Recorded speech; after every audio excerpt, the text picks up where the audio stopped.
बता नहीं सकती इन दिनों कितनी परेशान थी। समझ में ना आता था कि दिल की सुनूं या वालदैन की मानूं। रिश्ते तो असल में दो ही वालदैन की नज़र में थे। तीसरे रिश्ते तो मेरे लिए बेशुमार आंसुओं की बरसात का बायस ज़ेरे गौर लाना पड़ा था। पहला रिश्ता अपने घर का था, यानी चाचाजाद अरशद का। बचपन में ही अरशद के वालिद वफात पा गए थे, तभी इसकी माँ की दूसरी शादी कर दी गई और ये बेचारा यतीम लड़का रिश्तेदारों के दर पर धक्के खाकर पला था।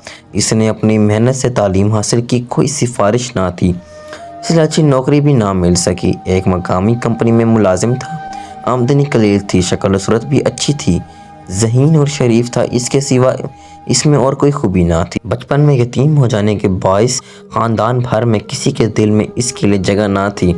बस फुप्पा का रोना धोना और अब्बा जान के आगे दुपट्टा फैलाकर इल्तिजा करके यतीम है, मरहूम भाई की निशानी है, तुम इसको गले से लगा लो। तुम ख्याल ना करोगे तो और कौन करेगा, कौन इसको इज्जत देगा, इसे गुर्बत में कौन दामाद बनाएगा। अब्बा जान ने फुप्पा का दिल रखने को इस रिश्ते को मलहूस खातिर रख लिया, वरना सभी जानते थे कि अरशद का 1% भी चांस नहीं है। दरअसल पहला नंबर तो मुजीब का था।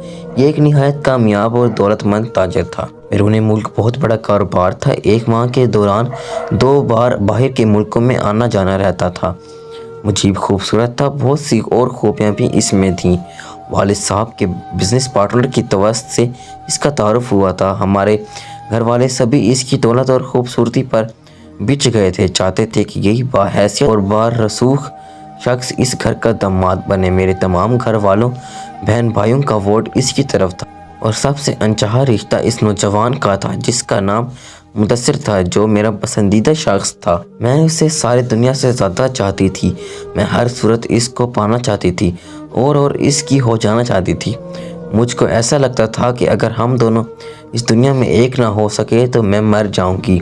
तभी रो रो कर पागल हो रही थी, खाना पीना हंसना बोलना छोड़ दिया था। इतनी नहीफ हो गई कि मुद्दत की बीमार लगने लगी। मेरी हालत देखते हुए वालदा ने अब जान को समझाया तो इन्होंने इस रिश्ते को भी दूसरे रिश्तों की तरह ज़ेरे गौर रखने पर आमादगी जाहिर कर दी, वरना वो मुदस्सिर का नाम भी सुनना गवारा नहीं करते थे। जब कई रिश्ते मैंने मुदस्सिर की खातिर ठुकरा दिए और रिश्ते आना बंद हो गए तो अब्बा जान ने धमकी दी कि अगर फिल्ज़ा ने शादी के लिए हाँ ना की तो वो खुदकुशी कर लेंगे और मुझे भी गोली मार देंगे। फिल्ज़ा को इन तीनों रिश्तों में से किसी एक का इंतखाब 15 दिन में करके मुझे बताना होगा। इंतखाब तो मैं कर चुकी थी।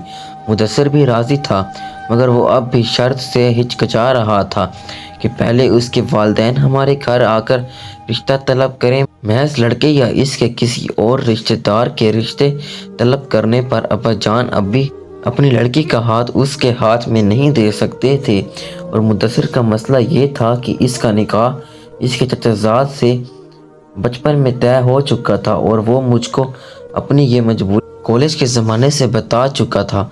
फिर भी मेरे दिल ने इसको कबूल किया और अपना सब कुछ माना, क्योंकि मैं फर्स्ट ईयर से ही इसे अपने मन में बसा चुकी थी। वो गांव का रहने वाला था और शहर में पढ़ने आया था। इसका क़याम यहाँ अपने एक दोस्त के पास था। इसका कहना था कि वो 8वीं का तालिब था जब इसका निकाह इसके चाचाजाद से कर दिया गया था।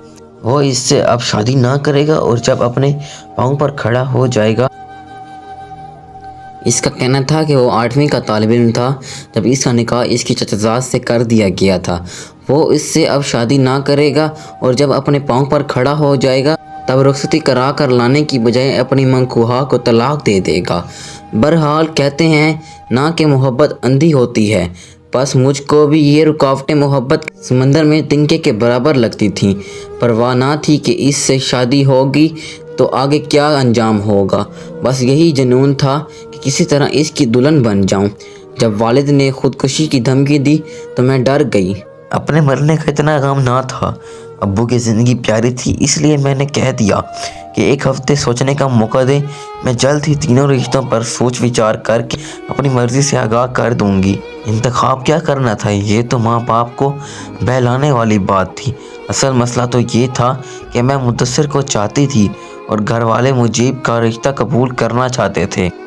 कई दिनों से यही चल रहा था। जब मैं मुदस्सिर का नाम लेती तो सभी समझाने बैठ जाते या मेन मेख निकालते कि देख लेना इसका तुम्हारा निभाव नहीं हो सकेगा। दूर के ढोल सुहाने वो देहाती पस मंजर से है, वो हमारा हम पल्ला कहाँ है और सोने पर सुहागा है। इसका अपने चचा की लड़की से निकाह हो चुका है, अब नहीं तो बाद में वो अपनी मंकूहा को तुम्हारी सौतन बनाएगा। ये देहाती रिश्तेदारी और बिरादरी सिस्टम में जकड़े होते हैं। बचपन के निकाह नहीं छोड़ा करते। ख़ानदान भर की मुखालफत मोल लेकर तुम ना खुद खुश रह सकोगी और ना वो। अगर ऐसा ही प्यार सच्चा है तो अभी क्यों नहीं अपनी मंकूहा को तलाक देकर बात साफ कर लेता। सच्ची मोहब्बत तो कुर्बानी मांगती है। तुम सौतन पर जाने को तैयार हो और वो तुम्हारी खातिर उसे तलाक नहीं दे रहा। नादान, इसी से जान लो बात की ज़िंदगी कैसी बटी हुई होगी। उधर मुदस्सिर का कहना था कि हर तरह की कसम ले लो, मैं फिल्ज़ा से शादी के बाद अपनी चचाज़ाद को तलाक दे दूंगा। अभी इसलिए नहीं दे सकता कि वालिदैन और चचा में ज़मीन का झगड़ा छिड़ जाएगा तो मेरी यहाँ शादी खटाई में पड़ जाएगी। सारी बिरादरी ऐसी दुश्वारियाँ खड़ी कर देगी कि मेरी शादी नामुमकिन हो जाएगी। अभी खामोशी से शादी करने के बाद जब फिल्ज़ा को दुल्हन बना कर ले जाऊंगा तो चचा और चची खुद ब खुद तलाक का मुतालबा करेंगे। तभी मेरे लिए बचपन की इस निकाह से गुलो खुलासी आसान हो जाएगी। जब मुदस्सिर ये सब बातें करके मेरे घर वालों को कायल कर लेते तो आखिर में अम्मी सीना कोट कर कहती, हाय हाय ये कैसी संगीन लड़की पैदा हुई है। अपनी जैसी एक औरत पर जुल्म ढाते हुए इसका कलेजा नहीं कांपता। इस गरीब की हाय पड़ेगी तो ये कहाँ सुखी रह पाएगी। किसी की सेज पर पाँव रखना कोई आसान बात थोड़ी है। तब मैं सारी बातें सुनकर पूरी जान से लरस जाती और कुछ ना सोचता तो रोने बैठ जाती। 6 दिन गुजर गए। अब्बा जान को 7वें दिन फैसले से आगाह करना था। गोया ये कहना था कि अच्छा बाबा जिससे शादी कर दो। मुदस्सिर में तो आप लोगों को 100 ऐबी नज़र आते हैं। कल कला आप लोगों के क्या सच्चे साबित हो गए तो मुझे फिर कब अपने घर आने दोगे। पता तो था कि अरशद को ये लोग इस काबिल ना जानते थे कि दामाद बने। इसके हक़ में फ़ैसला करने से भी निराश हुई जा रही थी। इधर फुप्पो थी कि हसरत से टुकर टुकर मेरी जानिब देखे जा रही थी कि जो ही मेरे लबों से अरशद का नाम निकले वो बढ़कर मुझे अपने सीने में भेज ले। इनकी हालत देख देख कर और रहम आता। उस रात मैं डर गई। ख्वाब में देखती हूँ कि 1-2 मंजिला मकान की पहली मंजिल पर मुजीब खड़ा मुझे अपनी तरफ बुला रहा है। फिर एकदम से इसकी शक्ल भयानक हो जाती है। वो बला बनकर मेरी तरफ झपटता है। मैं बचकर भाग जाती हूँ। इतने में देखती हूँ कि ऐसे ही वहाँ मुदस्सिर खड़ा है।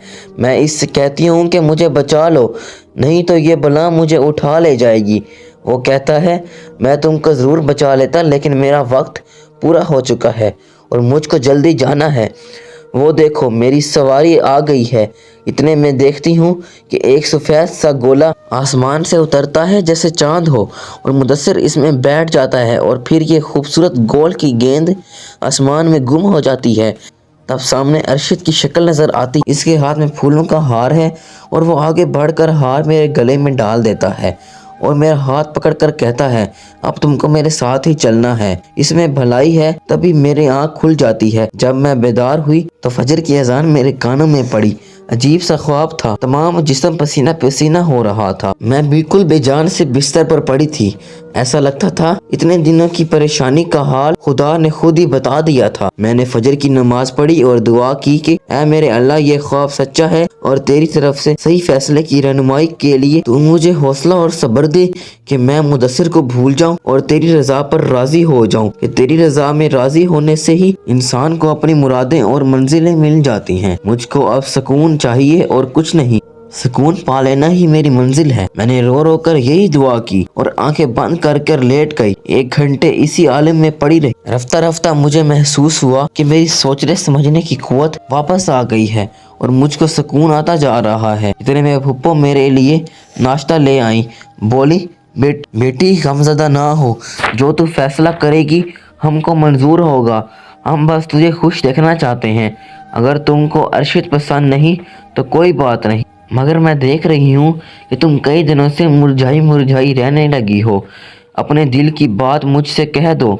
میں تمہاری والدہ کو سمجھا دوں گی۔ میں نے بے اختیار پھپھو کا ہاتھ پکڑ کر لبوں سے لگا لیا۔ ان ہاتھوں سے وہ میرے لیے ناشتہ بنا کر لائی تھی۔ وہ مجھے پریشان دیکھ کر تسلی دے رہی تھی۔ اپنے دل کی بات کہتی ہوں، آپ ابا جان سے کہہ دیجئے کہ مجھے پہلے دونوں رشتے پسند نہیں ہیں، مجھے ارشد اور آپ پسند ہیں۔ بس یہی میری مرضی ہے اور یہی میرا عندیہ ہے۔ میرے فیصلے پر سبھی گھر والے حیران رہ گئے۔ ان کا خیال تھا کہ اگر میں مدثر کے مقابلے میں اب بھی اگر کسی کا انتخاب کروں گی تو وہ مجیب ہوگا۔ پھپھو سے امی ابو نے یہ کہہ رکھا تھا کہ 3 رشتے ہیں، ان میں جس کا انتخاب ہماری فلزہ کرے گی ہم اسی کو پسند کر کے مخلوص خاطر رکھیں گے اور اس پر اپنی مرضی کو زبردستی مسلط نہ کریں گے۔ یہ انہوں نے اس لیے کہا تھا کہ سانپ بھی مر جائے اور لاٹھی بھی نہ ٹوٹے۔ اماں کے تو پاؤں زمین پہ نہ ٹکتے تھے اور میری حالت ایسی تھی جیسے میں زندوں میں ہوں نہ مردوں میں۔ دلہن بنا دو، کفن پہناؤ، ایک ہی بات تھی۔ خوشی کا احساس ہوتا نہ غم کا۔ اماں اور ابا ہاتھ مال کر کہہ رہے تھے، اپنے نصیب کو لات مار رہی ہے، اس نے دولت مند کو ٹھکرا کر معمولی ملازم کو چنا ہے۔ ہماری بیٹی بھی کیا عقل مند ہے، بیوہ پھوپھی کے گھر کیا سکھ پائے گی، اپنا ہی کلیجہ کھائے گی اور نصیبوں کو روئے گی۔ چلو یہ بھی ٹھیک ہے، مدثر سے پیچھا چھوٹ، ورنہ تو سوتن کو بھی برداشت کرتی۔ اس کی شادی اس کی مرضی، ہم نے تو مرضی پوچھ کر دین کا رکن پورا کر دیا ہے، کیونکہ مولوی صاحب نے کہا تھا کہ رشتے طے کرنے سے پہلے بیٹی کی رضا پوچھنی چاہیے۔ کیسی شادی ہوئی؟ اس وقت تو یوں لگتا تھا جیسے میت اٹھ رہی ہو۔ سبھی خاموش خاموش، گھر میں رونق اور نہ گھر والوں میں کوئی جوش و خروش۔ میں بھی مردہ سی تھی، لیکن کیا بتاؤں اس فیصلے میں کتنی بھلائی پوشیدہ تھی۔ آج میں ارشد سے شادی کر کے بے انتہا خوش اور سکھی ہوں۔ وہ ترقی کر کے ایک بڑے آفیسر بن گئے ہیں، نیک چلن ہیں اور پھپھو بھی ایک ماں کی طرح میرا خیال رکھتی ہیں۔ انہوں نے مجھے زندگی کی ہر خوشی دی ہے، محبت بھی، اور مجھے بھی اب انہی سے محبت ہے۔ ان کے بغیر میں ایک پل نہیں رہ سکتی۔ ہمارے پیارے پیارے 4 بچے ہیں، ہمارا آنگن خوشیوں سے بھرا ہوا ہے۔ جبکہ مدثر میری شادی کے بعد ایک حادثے میں اللہ کو پیارے ہو گئے۔ ان کی زندگی کے بس چند ہی دن باقی رہ گئے اور مجیب کا بعد میں پتہ چلا کہ 2 شادیاں پہلے سے کی ہوئی تھیں۔ دونوں بیویوں کو الگ الگ شہروں میں رکھا ہوا تھا، 1 سے 2 بچے بھی تھے اور خود کافی عیاش آدمی تھا۔ بھلا ایسے آدمی یا اس کی دولت نے کیا سکھ دینا تھا جو کوٹھے اور بڑا خانوں کا رسیا تھا۔ بعد میں یہ پتہ چلا کہ ایک شادی غیر ملکی لڑکی سے بھی کی تھی، مگر اس نے طلاق لے لی۔ سچ ہے، خوشیاں دولت سے نہیں بلکہ نصیب سے ملتی ہیں۔